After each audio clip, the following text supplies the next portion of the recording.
Hey everybody, Kaoiji here. So if you haven't already heard, the Kvaris region update will be coming out on June 8th. From what we've seen so far from the interviews and the headline stream, there is a lot of promise in this next update that'll help Sega to deliver on a lot of the promises that they've been giving us since the release of New Genesis. And recently there was a Japanese news website that got their hands on some exclusive gameplay for the Kvaris region update. That website is 4gamer.net. They were able to show us some of the battles in the battle sections, the Crocodilis Vera Subjection battle, and also the field races. In the article, they talk about how the board terminals are the only ways to actually access the boards, and you can access them almost seamlessly while dashing. In addition for that, there is a 60-second time limit for actually riding on the board, and even with the time limit, you can actually get on another board with no cooldown. I actually go on to say that while you cannot attack with your weapons while riding on the board, you can damage the enemies by ramming them, and the power is not fixed. It depends on your own attack power. The board itself has two special abilities, which is dash and jump, and has the ability to move at a higher speed for 15 seconds. However, you can actually shorten that cooldown by using ram attacks. All of the attacks, including the dash and jump, have the ability to damage enemies, so you can use this as its own weapon. Again, keep in mind that it is dependent on your own attack power. Just to give us a closer look on how the Havocs work, basically, if you guys have been playing the game since launch, or if you guys have been in the Alio region at all, then they work exactly how drones do. They're a little drone that follows you around, and this time they're yellow, but they fire rockets that do target multiple enemies. Much like in the Alio region, whether or not you're jumping or dashing, the Havocs in this case can also follow you even when you're on the hoverboard. One of the other cool things that we're going to see is some of the gold chest or red chest will be encased in ice. From the looks of it, you're not going to be able to break them using normal traditional attacks such as techniques or photon arts.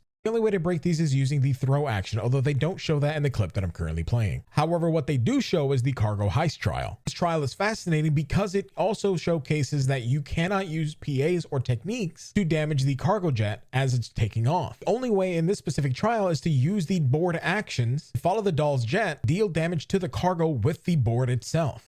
These trials could be pretty lengthy, as these trials also follow a set path that takes you along some of the slopes and ramps to give you the speed and height to be able to catch up to the cargo jet itself. Again, I say cargo jet, but it's a cargo doll or a doll itself, but you get what I mean. They do show off the Urgent itself, but for the sake of spoilers, I'm not going to be showing it in this video because I don't want to see the whole thing, because I personally want to be surprised when I actually do it in game. But if you guys want to be able to ruin the surprise for yourselves, then I will be leaving a link down to the article that you can find this video in the description below. Don't hate me. I know I do a lot of research on the game, but I also like to have my surprises as well.